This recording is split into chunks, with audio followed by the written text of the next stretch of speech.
I got broads in Atlanta, just to throw me in the family. Credit cards and the scammers, hitting the licks in the band. Legacies.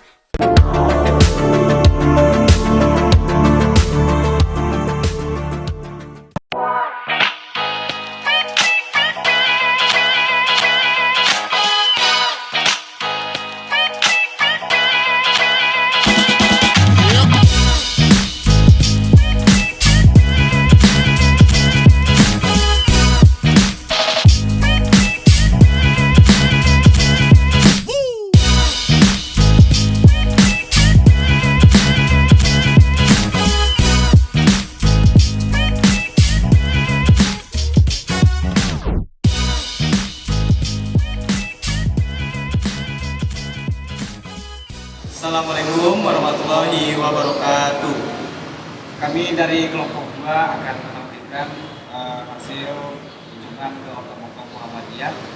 Dan sebelum itu perkenalkan, nama saya Julius, dan di sebelah saya nama saya Haji Barafat, dan sebelah nama saya Agus Pribowo. Selamat menonton dan semoga bermanfaat. Assalamualaikum warahmatullahi wabarakatuh. Salam.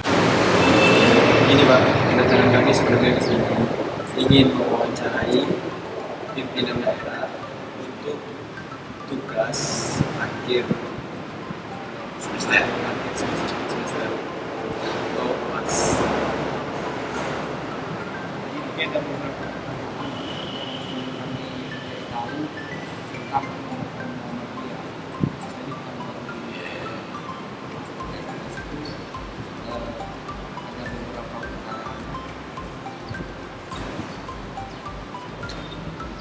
dosennya siapa nih?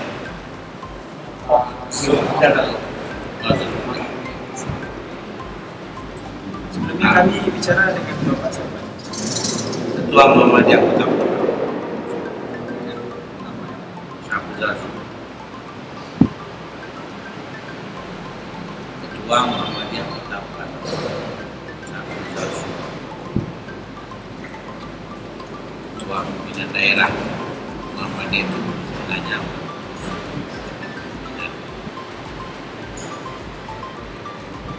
Ya, pimpinan itu ada pimpinan harian 13 orang, terus ada pembantu pimpinan majelis, terus ada lagi organisasi otonom.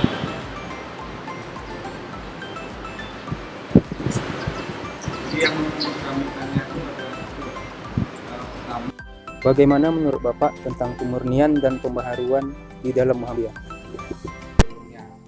Pemurnian dan pembaharuan yang dilakukan oleh Muhammadiyah.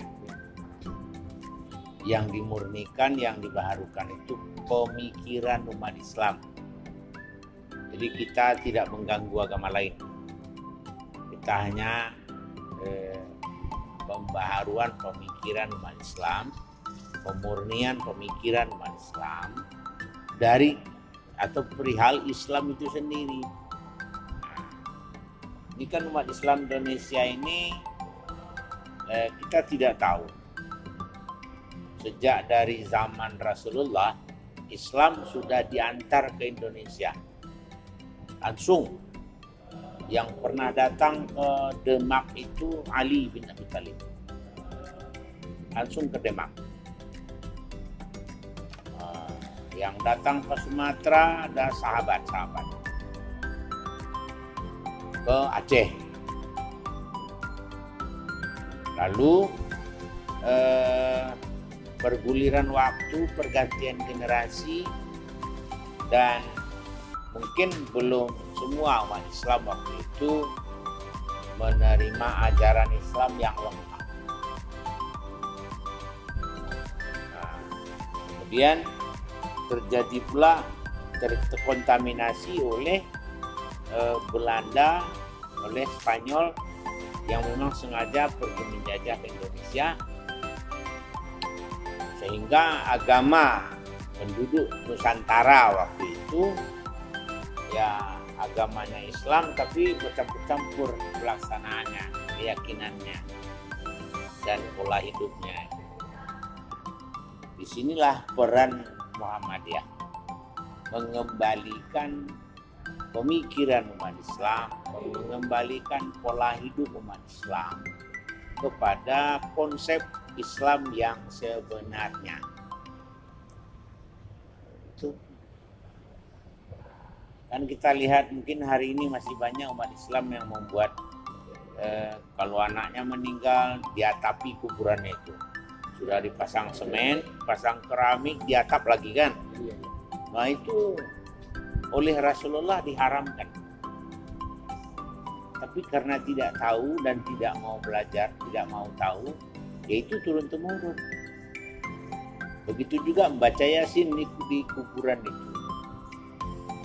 Itu tidak ada konsep Islam sampai seperti itu. Yang ada kuburkanlah, lalu timbun, pasang tanda bahwa ada mayat di bawahnya, mungkin hanya batu atau apa, cukup. Tidak boleh berlebihan, jangan membangun kuburan, kata Rasul. Tapi umat Islam hari ini sama aja, kuburan Kristen, kuburan Hindu, kuburan Islam, sama-sama di semen kan. Nah, apa bedanya kita dengan mereka? Itulah peran Muhammadiyah, mengembalikan pola pikir dan sikap hidup umat Islam, merujuk kepada Al-Quran dan Sunnah yang sah. Jadi ke pendidikan itu setelah itu lagi Pak. Nah, pendidikan ini adalah sarana yang dibuat oleh Perserikatan, disediakan oleh Muhammadiyah untuk mendidik anak negeri agar mana yang sekolah atau belajar di pendidikan Muhammadiyah, ya diajarkan itu. Diajarkan Islam yang sesungguhnya, Islam yang benar, diajarkan. Di samping memang kita memajukan pola pikir anak bangsa. Sehingga yang terjadi hari ini di mana-mana provinsi, sekolah Muhammadiyah itu justru menjadi rujukan dari beberapa sekolah yang ada di negeri itu. Kita lihat kan baru contoh nampak SMK Muhammadiyah 1, nampak itu baru saja diberi oleh pemerintah uang, diberi oleh pemerintah fasilitas senilai seluruhnya 1,5 miliar. Namanya COE, Center of Excellence. Jadi sekolah kita yang di bawah itu yang diberi bantuan senilai 1,5 miliar itu bengkelnya di Excellent kan, bengkel mobil, sehingga siswa bersama guru dapat menerima servis mobil masyarakat. Iya, berlaku untuk umum bengkelnya. Bagi guru-guru yang bersama dengan anak-anaknya.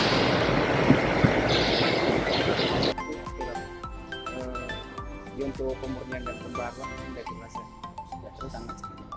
Iya. Kemudian kita juga punya sekolah perhotelan. Bagaimana kita membangun sebuah hotel yang pelayanannya syariah. Di sana. Itu di bidang ekonomi. Nah, itu di bidang perhotelan. Kalau ini SMK Muhammadiyah 2 ini sekolah yang di Provinsi Riau ini papan atas. Iya, betul. Kalau SMA kita, SMA yang pernah beberapa sisi sudah naik ke level nasional. Seperti kemarin itu pustakanya, Pustaka Khairul Ummah itu sudah merupakan pustaka nomor 2 dan nasional. Jadi sekarang itu kalau gedung memang sedang dibangun, belum selesai. Nah, tapi sistem pendidikannya sudah mulai bagus. Dan kita merencanakan kita akan mendirikan perguruan tinggi di Kota Pekanbaru. Bukan menyaingi UMRI, tidak, tapi menambah jurusan-jurusan yang belum ada di UMRI didirikan oleh Muhammadiyah Kota Pekanbaru, sehingga siswa sekolah kita yang sekian ribu orang tamat setiap tahun bisa kita serap kembali untuk dilanjutkan sistem pendidikan.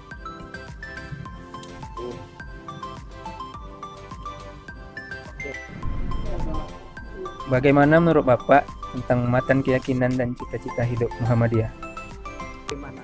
Ini sesungguhnya MKCH ini, matan keyakinan dan cita-cita hidup Muhammadiyah, ini sebuah ide yang ditumbuhkan untuk membuktikan bahwa Muhammadiyah itu bukan sebuah organisasi saja, tapi dia punya misi gerakan. Gerakannya itu pertama mengedepankan keyakinannya.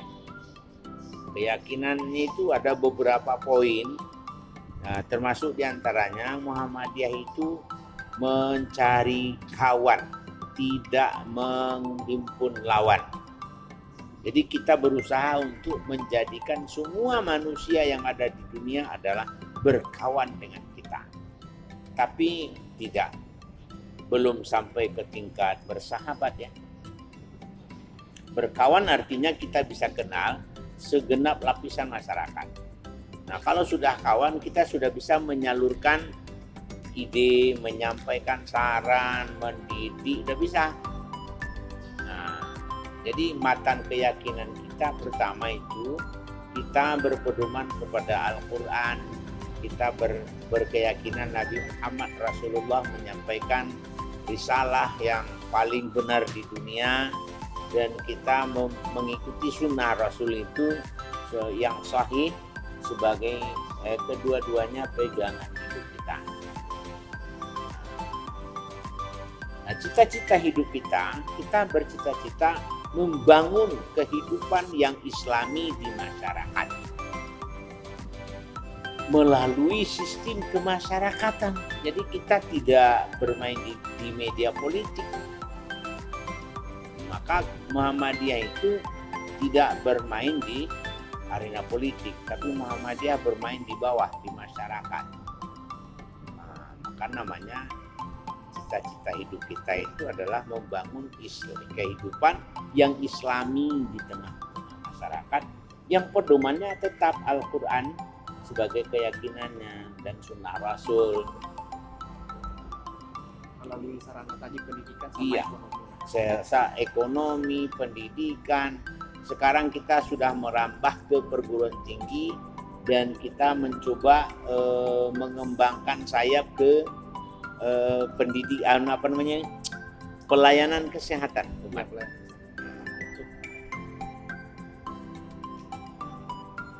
Seperti itu.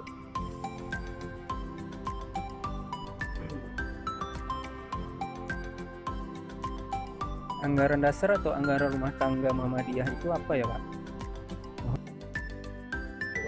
Anggaran dasar dan anggaran rumah tangga Muhammadiyah itu adalah prinsip yang kita petik dari apresiasi pengamalan Al-Quran dan Sunnah, yang di bahasanya disesuaikan dengan perkembangan kehidupan manusia.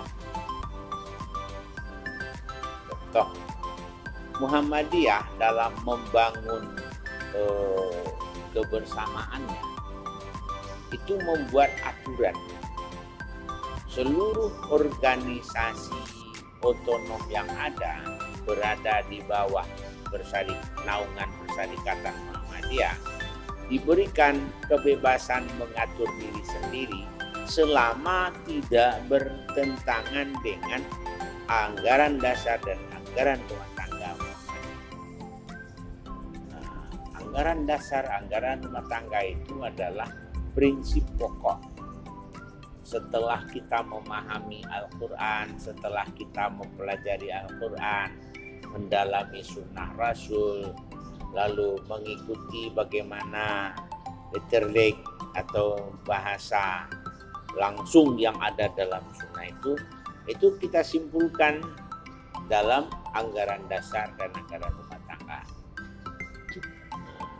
Umpamanya, mengapa struktur pimpinan berjumlah ganjil itu di Muhammadiyah ditetapkan. Pimpinan ranting boleh 5, boleh 7, boleh 9. Boleh 13. Pimpinan cabang setingkat kecamatan boleh 7, boleh 9, boleh 13, boleh 15, boleh 17. Sampai ke pusat seperti itu. Harus dalam jumlah yang ganjil. Mengapa demikian? Nah, supaya setiap rapat kita punya kesimpulan yang jelas. Jadi ketika dilakukan voting selalu ada kesimpulan. Tapi kalau jumlahnya genap, kita katakan 10, ya kan? Kalau 5-5, 5 benar, 5 menerima, 5 menolak, apa jadinya? Pimpinan itu akan terbelah. Tapi kalau dia 11, yang satu, yang setuju 6, yang tidak setuju 5, jadinya gimana? Dapat kesimpulannya Dapat kesimpulannya kan? Iya. Tapi kalau 5-5 Selesai. berseberangan. Iya. Maka di dalam anggaran dasar dan anggaran rumah tangga ditetapkan jumlah pimpinan harian itu ganjil. Nah, itu surat apa itu? Mujadalah ayat 11. Itu dalilnya itu. Contoh itu tuh. Ya ayyuhalladzina amanu idza qila lakum tafassahu fil majalis fafsahu yafsahillahu lakum wa idza qila syuzu fansyuzu. Berlapang-lapanglah dalam majelis, dan kalau disuruh berdiri, berdirilah. Artinya apa? Kita harus mengambil kesimpulan. Kita harus mengikuti alur. Nah, kalau jumlahnya berbagi dua yang sama, tidak bisa dilakukan. Yang ada berantem. Kebijakannya seperti itu contoh. Yang kedua, kita juga bisa melihat kalau urusan Muhammadiyah terkait dengan konflik yang menyangkut hukum, itu tanggung jawab pimpinan pusat. Berurusan umpamanya ke polisi, berurusan umpamanya ke inspektorat terkait dengan pendistribusian dana. Kalau terjadi masalah, pimpinan pusat menyelesaikannya dengan pihak luar. Kita katakanlah pihak negara. Sejak dari ranting, cabang, daerah, wilayah itu patuh kepada pimpinan pusat. Maka perguruan tinggi Muhammadiyah juga begitu. Perguruan tinggi Muhammadiyah dimanapun di dunia ini itu milik pimpinan pusat dan langsung berada di bawah pengawasan Dikti-Litbang. Pendidikan tinggi dan penelitian pengembangan itu majelis yang ada di pimpinan pusat. Itulah yang mengendalikan seluruh perguruan tinggi yang ada di dunia. Perguruan tinggi Muhammadiyah di dunia, bukan hanya di Indonesia. Nah, kita sudah buat perguruan tinggi di Malaysia. Kita sedang merintis mendirikan perguruan tinggi di Australia. Tanah kita di sana sudah ada, pimpinan pusat sudah beli tanah 10 hektar di Australia untuk membangun perguruan tinggi yang bekerja sama dengan pemerintahan Australia. Tahu program internasional ya. Go internasional. Dan kemarin itu waktu ketua umum kita Pak Profesor Dr. Din Syamsuddin, Muhammadiyah kemarin itu saya dengar membangun sebuah masjid di Vatikan, di Roma. Padahal Vatikan itu perkampungan Kristen di dunia. Kok bisa kita membangun masjid?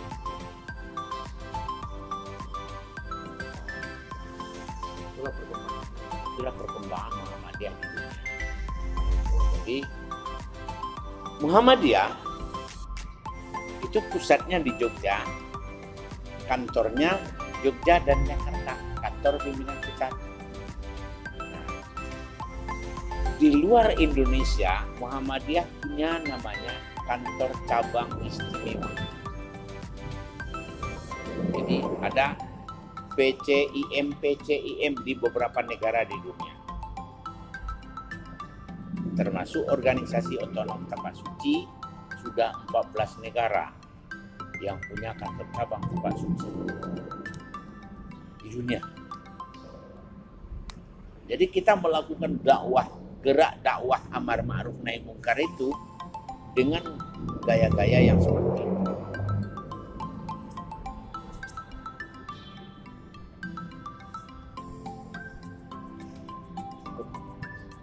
Cukup? Satu lagi Pak. Dari tadi soal Muhammadiyah. Jadi Apa saja kendala atau masalah-masalah yang selama ini dihadapi oleh Ortom ini, Pak? Masalah yang dihadapi Ya, yang sangat banyak. Masalah kita sangat banyak. Nah, kalau bisa diceritakan masalah itu, pertama, Muhammadiyah ini banyak orang yang mencintai, banyak orang yang menyukai, tapi sebanyak itu juga orang yang tidak sepaham dengan Muhammadiyah. Ketika terkait dengan akidah, terkait dengan ilmu agama, kita katakanlah ibadah atau fikih atau tauhid, itu banyak. Rival kita banyak. Tapi ketika itu adalah sebuah gerakan sosial yang menolong orang banyak, maka orang yang tadinya tidak suka dengan Muhammadiyah itu bisa merapat ke Muhammadiyah untuk mendapatkan fasilitas sosial itu. Nah, sementara orang Muhammadiyah sendiri juga tidak begitu keras terkait dengan pendistribusian bantuan sosial. Muhammadiyah tidak keras. Siapa yang bisa dibantu ya kita bantu. Yang kedua,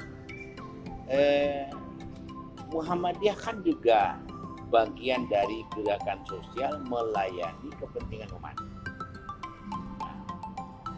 Dalam hal ini ada orang-orang yang ingin hidup di Muhammadiyah.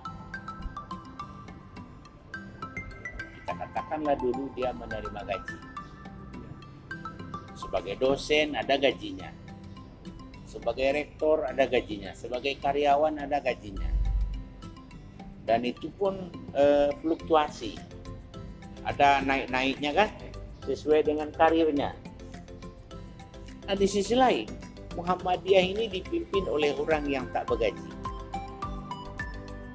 Saya sebagai ketua pimpinan daerah Kota Muhammadiyah, pimpinan daerah Kota Pekanbaru, aset Muhammadiyah Kota Pekanbaru itu sudah di atas 200 miliar lebih. Kita sudah punya beberapa aset, tapi saya tidak ada digaji di Muhammadiyah. Nggak ada gaji Muhammadiyah di kantor itu, nggak ada. Nah, yang ada hanya fasilitas ketika kita melakukan dakwah amar ma'ruf. Itu ada fasilitas. Nah, disediakan transportasi, disediakan uang makan, disediakan fasilitas kesehatan. Gaji jangan tanya, nggak ada. Begitu hebatnya Muhammadiyah itu. Tapi walaupun begitu, orang senang mengurus Muhammadiyah. Ketika terjadi pemilihan pimpinan di periodisasi kepemimpinan, itu banyak yang mau jadi pimpinan Muhammadiyah. Sejak dari pusat, pimpinan pusat sampai ke ranting. Kenapa? Itulah yang menjadi teka-teki. Dan yang menyebabkan aset Muhammadiyah itu bertambah itu. Selama saya satu periode ini, saya sudah menerima wakaf orang tanah hampir 3 hektar periode ini. yang langsung diserahkan oleh Kemenak Kota Pekanbaru. Tolong urus oleh Muhammadiyah, ini ada orang berwakaf tanah. Nah, ada lagi warga Muhammadiyah, kami melihat perkembangan Muhammadiyah perlu kedai kami ini, kami serahkanlah ke Muhammadiyah. Nah, supaya ada penghasilan Muhammadiyah. Kedai yang siap ini diserahkan, diwakafkan. Ada tanah kosong untuk bisa dibuat rumah tahfiz, ambil. Nah, sehingga untuk menjadikan itu aset supaya tidak direbut oleh orang lain, kita perlu uang untuk mengurus sertifikasi tanah. Anggaran itu tersedia oleh setiap amal usaha yang mendampingi persyarikatan. Jadi sekolah-sekolah itu ada dana tanggung jawab persyarikatannya, dana yang mereka setor setiap bulan untuk menggerakkan persyarikatan kita. Di samping memang ada usaha-usaha ekonomi yang akan menunjang gerak dakwah kita ini. Termasuk mahasiswa, kan ada mahasiswa yang gratis kan, ada yang dibeasiswa kan. Nah, Muhammadiyah sudah bisa membiasiswai mahasiswanya sesuai dengan kapabilitas masing-masing. Saya kira cukup. Tetap bersinar syahadat dua melingkar, warna yang hijau berseri membuatku rela hati. Ya Allah, Tuhan Rabbiku, Muhammad junjunganku,